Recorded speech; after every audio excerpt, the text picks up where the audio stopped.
पहलगाम का न्याय क्यों नहीं मिल पाएगा? इसलिए क्योंकि आप डरते हैं अमेरिका से, आप डरते हैं चीन से, आपका मुंह नहीं खुलता चीन के आगे। ये मुखबिरी है, ये अपराध है, ये गद्दारी है।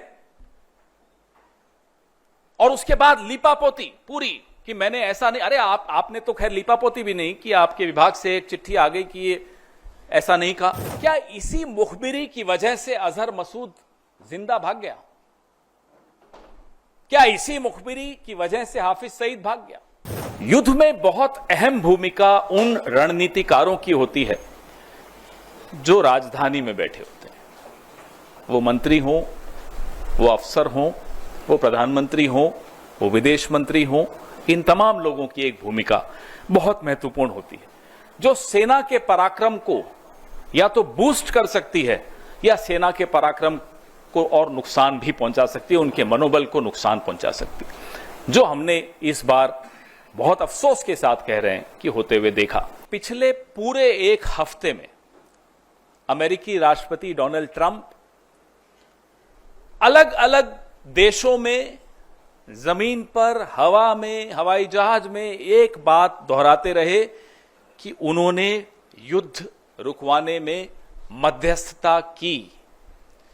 उन्होंने एक बहुत खौफनाक बात भी बोली कि उन्होंने भारत को व्यापार रोकने की धमकी देकर युद्ध रुकवाया।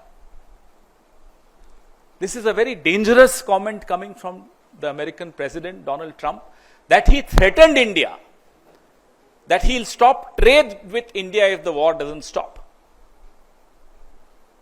तो सिंदूर का सौदा होता रहा, प्रधानमंत्री चुप रहे, विदेश मंत्री के मुंह से एक शब्द नहीं निकल रहा, एक शब्द नहीं निकल रहा, दोनों के मुंह से नहीं निकल रहा।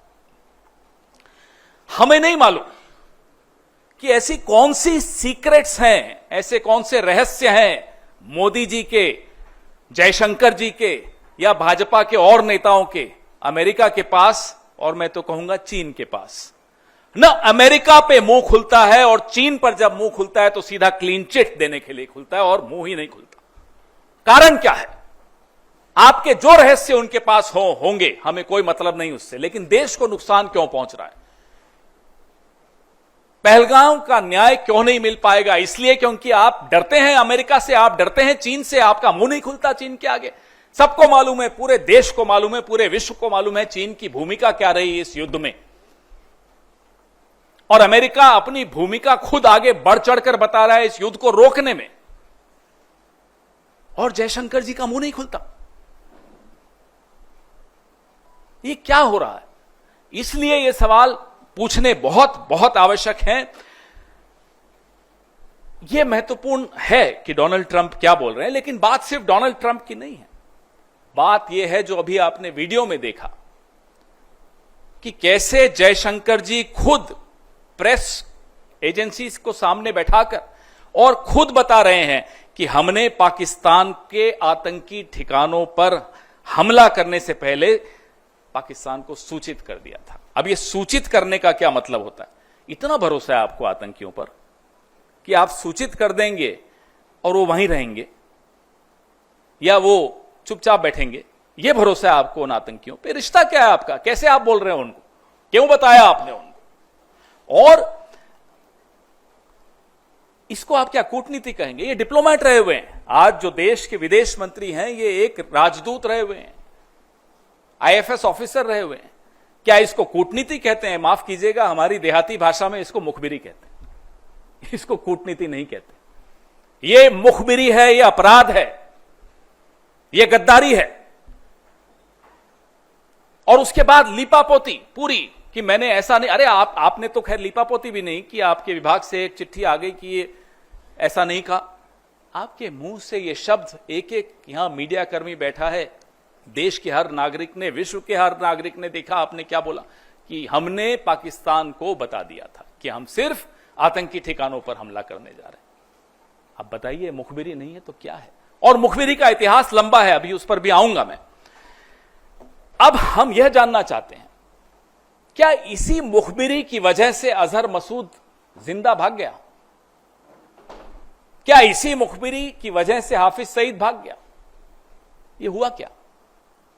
क्या देश को यह जानने का हक नहीं है कि आपने पहले ही सूचित करके अजहर मसूद को बचाया? ये वही अजहर मसूद है जिसको पहले भी बचाया गया था। कंधार में जब IC 814 को हम छुड़वाने गए थे, तब इसी अजहर मसूद को हम जाकर उनको सुपुर्द करके आए थे। ये दूसरी बार बचाने की साजिश क्यों हो रही है? क्यों बचाया गया अजहर मसूद को? कारण बताइए।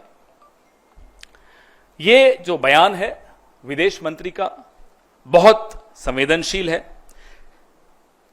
आतंकी ठिकाने, इस बयान के बाद पाकिस्तान ने उन ठिकानों का क्या किया होगा, खाली किए होंगे, नहीं किए होंगे, ये तो अजहर मसूद जिंदा है उसी से मालूम पड़ जाता है।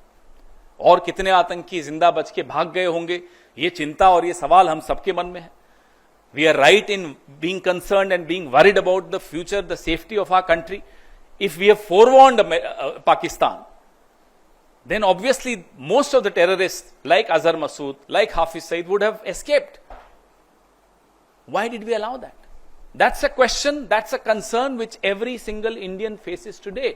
And the minister and the prime minister must open their mouth and come out clean.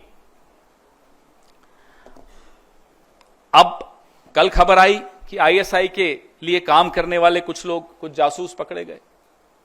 पहले भी खबर आई थी, DRDO का एक प्रदीप कुरुलकर संघ से बड़ा जुड़ा हुआ था, राष्ट्रीय स्वयंसेवक संघ से, पाकिस्तान को कुछ सूचनाएं गोपनीय देता था। क्या हुआ उसका? आपने उसके बाद सुना, हमने प्रेस वार्ताएं की, बार बार उस मुद्दे को उठाया। क्या हुई? लीपापोती हुई? हो क्या रहा है प्रदीप कुरुलकर का? तो आप बीच में कोई खबर आती है कि भाई ISI के लिए कोई ध्रुव सक्सेना काम करते हुए पकड़ा गया भारतीय जनता पार्टी का, फिर आता है प्रदीप कुरुलकर, DRDO के साइंटिस्ट हैं, संघ से बड़े जुड़े हुए हैं, पूरा दूसरी तीसरी पीढ़ी संघ के साथ जुड़ी हुई है। क्या हुआ उनका? ये है क्या? ये क्या मुखबिरी का इतिहास है? ये क्या रिश्ता है आपका पाकिस्तान के साथ? ये हमें जानना जरूरी है, देश को जानना जरूरी, क्योंकि आज आप तमाम संस्थाओं पे कब्जा किए बैठे, इसलिए ये जानना जरूरी है।